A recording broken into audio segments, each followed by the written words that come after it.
Ciao a tutti ragazzi e benvenuti nel canale Inverter Clima.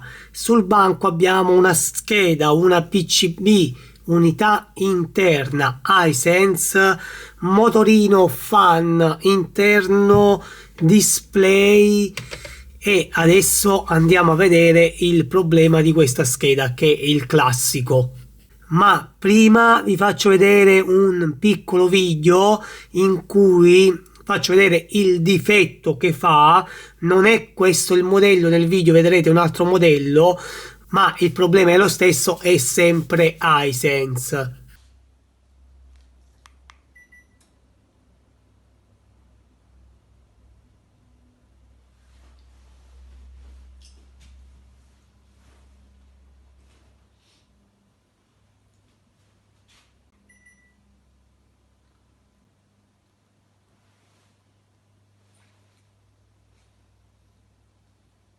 Bene, come avete visto nel video, andiamo per accendere il climatizzatore. L'unità interna dopo un po' va in protezione. Solitamente questo tipo di problema è un errore fan. Però come ben sappiamo l'errore fan solitamente sullo split esce E3 e quindi il problema rimane sempre errore fan, ma proviene dalla PCB. È un classico, su questi modelli succede molto spesso sull'Hisense e proprio per questo voglio condividere con voi questa riparazione. Prima andiamo a fare una breve descrizione della PCB. Abbiamo l'entrata della 220 volt neutro e marrone, sempre la fase. Poi abbiamo la parte di filtraggio insieme a questa bobina e i due condensatori poliesteri. Abbiamo un fusibile, abbiamo un'altra bobina, ponte diodo e subito dopo abbiamo un condensatore elettrolitico da 450 volt in cui va a filtrare la 300 volt subito dopo il ponte diodo.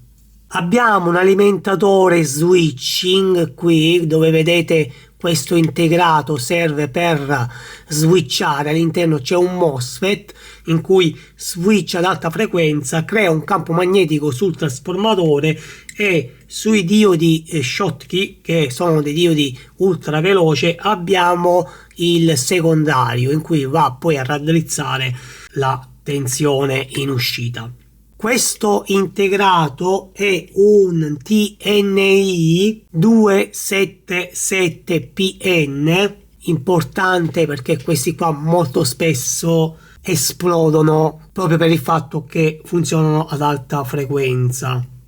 Qui abbiamo un regolatore di voltaggio a 15 volt che serve per il fan, motorino fan a 5 cavetti, di cui ho fatto anche un simulatore per testare i motorini fan, che adesso andremo a provarlo, questo motorino.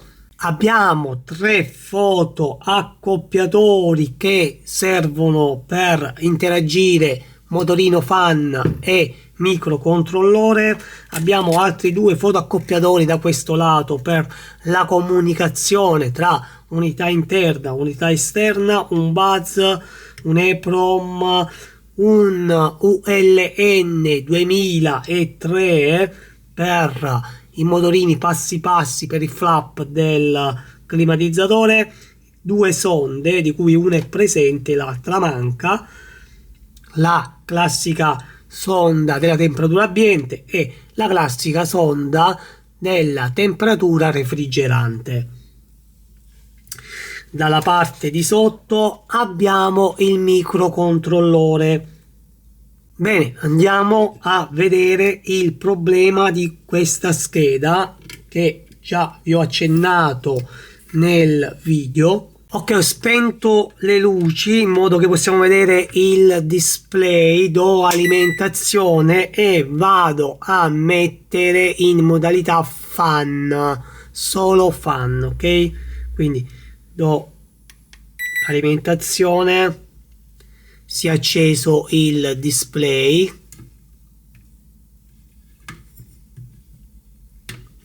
lo mettiamo qui, si vede meglio. Doveva già partire il ventilatore, aspettiamo un po'.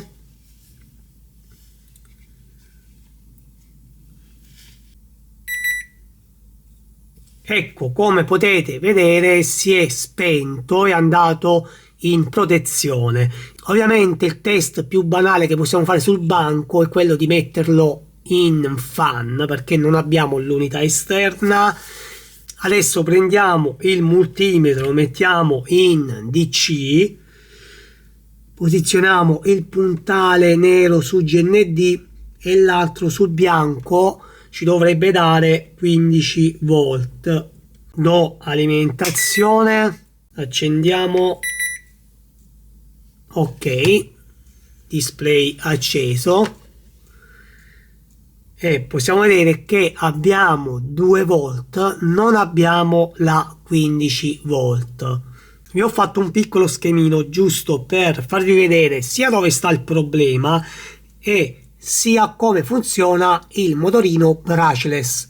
Qui sopra vi ho disegnato il connettore e i 3 foto accoppiatori che sono questi qua. Il connettore in questione è questo, il cavetto rosso è sempre la 300 volt, poi abbiamo cavetto nero GND, cavetto bianco 15 volt, PG che è il feedback e VSP controllo di velocità.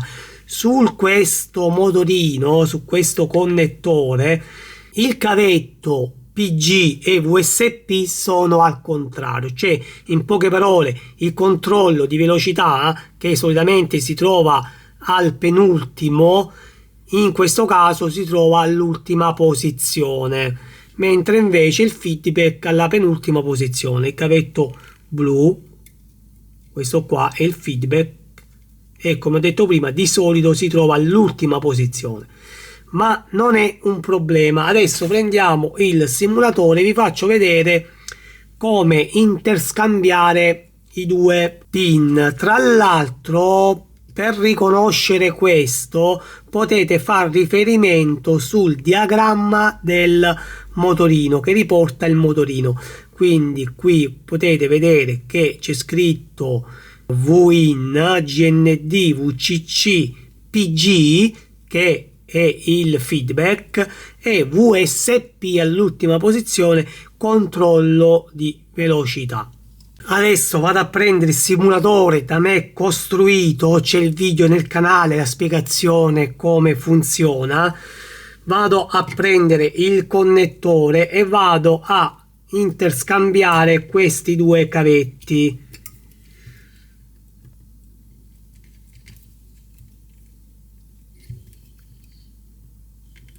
Il cavetto blu lo mettiamo all'ultima posizione e il giallo alla penultima posizione, perché questo simulatore è stato progettato per testarli in questo modo. La maggior parte sono fatti tutti così, con il feedback all'ultima posizione. Bene, andiamo a testare il motorino fan, perché dobbiamo essere sicuri che lui sia integro, per il fatto che al suo interno ha una schedina. Diamo alimentazione, vado a spegnere la luce così possiamo vedere display. Dovrebbe girare a circa 2 volt, infatti possiamo vedere il LED che lampeggia e il feedback che gli arriva al microcontrollore. Sono i sensori Hall all'interno che passano dallo stato 0 allo stato 1 e viceversa. Qui possiamo vedere che il motorino è integro, possiamo aumentare anche la velocità.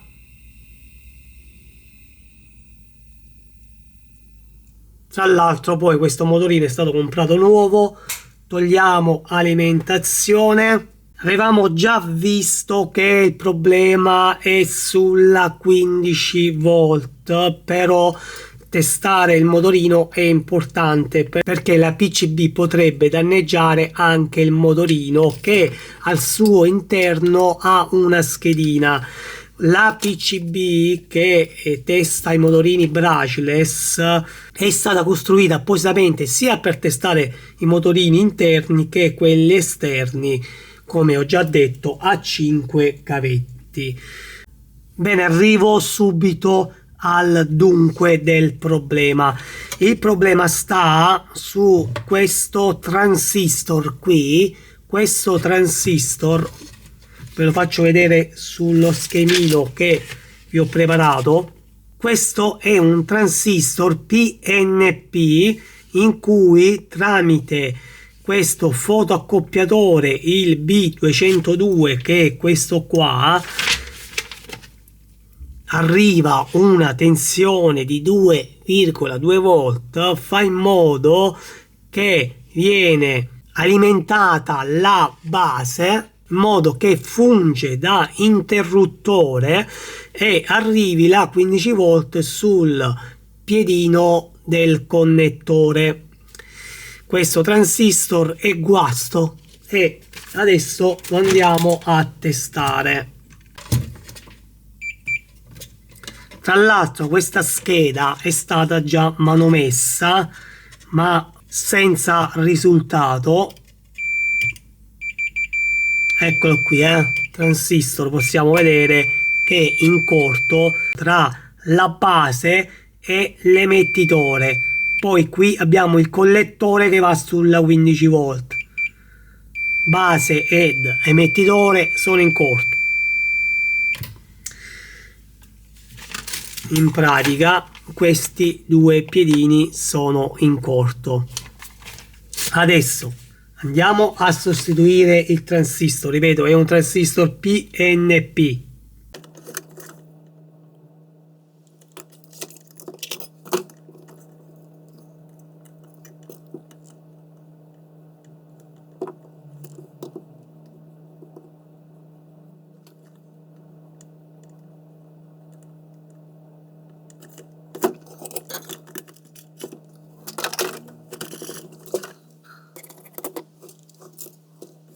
Ok, montato il transistor, adesso andiamo a fare una prova. Colleghiamo il ventilatore, diamo alimentazione.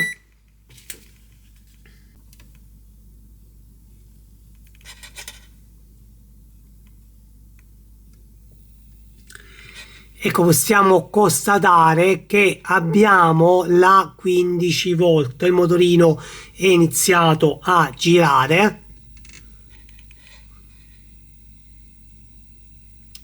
La 15 volt tra cavetto nero e cavetto bianco. Andiamo a vedere adesso sul controllo di velocità. Abbiamo 3,6 volt, proviamo a abbassare la velocità.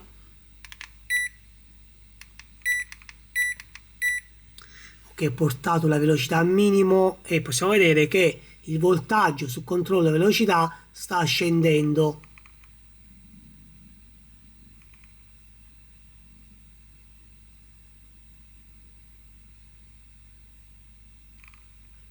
Ma tra l'altro con una semplice sostituzione di un transistor abbiamo riparato il climatizzatore.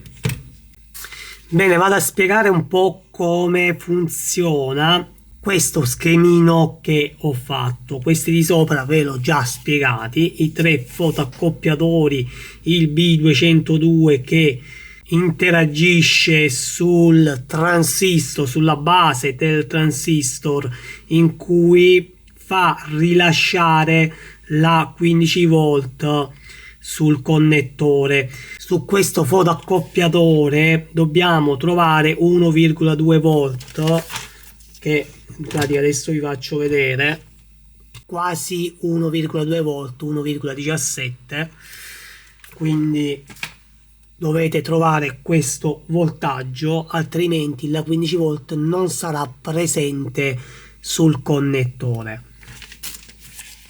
Sul fotoaccoppiatore B102, che è questo qua, il microcontrollore rilascerà un impulso che andrà su questo transistor V112, farà in modo di regolare il voltaggio dall'altra parte del fotoaccoppiatore. Come abbiamo visto prima, il controllo della velocità. Il fotoaccoppiatore B103 e il feedback quindi è posto al contrario, arrivano gli impulsi da questo lato che verranno trasmessi al microcontrollore in modo che può rilevare i giri del ventilatore. Bene, adesso facciamo un ultimo test prima di richiudere tutto. Andiamo a controllare con questo simulatore se è presente la comunicazione, se questa PCB, unità interna, manda i dati all'unità esterna. L'unità esterna ovviamente non è presente, ma questa PCB i dati li manda lo stesso e li possiamo controllare con questa schedina simulatore. Mettiamo un coccodrillo sul neutro, l'altro coccodrillo lo mettiamo su S, cavetto di comunicazione, in pratica è questo rosso che vediamo qui, questo qua solitamente è sempre rosso o nero. Bene, andiamo a spegnere la luce, diamo alimentazione, mettiamo in pompa di calore o freddo.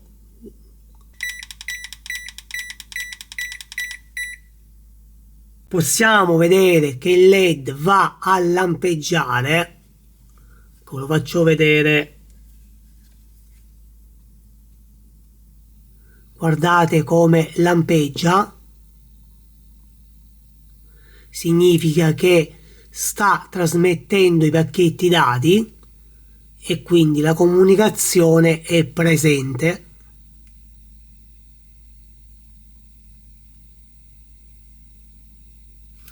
Quindi è ok.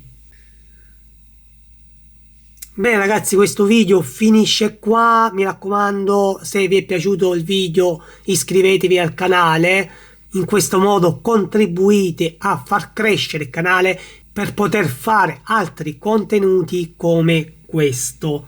Da Mimmo Refriger questo è tutto, un abbraccio a tutti e ci vediamo ad un prossimo video.